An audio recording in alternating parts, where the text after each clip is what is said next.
Perfect. All right, we're going to teach you about how this actually works. Okay, so stick with me.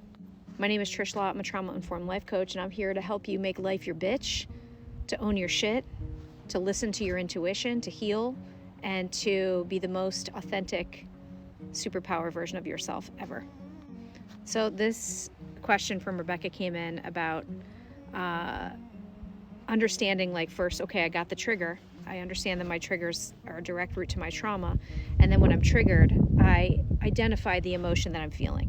Okay, now remember, if you haven't seen this, go back to my other video about triggers so that we understand the steps here. But this is a huge component of healing. Once I have identified the trigger and I have named the emotion under it, which is I think what Rebecca's asking, what do I do next? Nothing. You sit with it. You sit with the emotion. Healing is not in the doing, it's with the being, and this is what nobody wants to hear. The same way Daniel did not want to hear, after he agreed that he wanted to, in fact, do karate, that he was going to be waxing cars for a while. In order for us to get good at this, we've got to get out of the thinking brain and we've got to get into the feeling part of us. And you're going to notice that when you sit with the emotion, it starts to change. Right? So imagine that you're triggered and you feel really fucking angry and you're so fired up and you're so stirred up. Your ego is at the ready to like hijack that and turn it into a freaking story and a behavior fast. That's where your patterns are coming from. This is a pattern interrupt. Name the emotion, then what? Sit in the emotion. It's uncomfortable. It is not what the ego wants. The ego's job is to get you as far away from that emotion as it possibly can. But when we get into authenticity, you've got to feel your shit.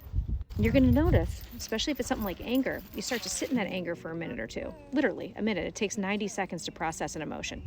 90. I teach spinning once a week at 5:30 a.m. if you'd like to join me. I have spinning and intervals that last longer than it takes for us to actually process and shift and alchemize an emotion. I'm not kidding.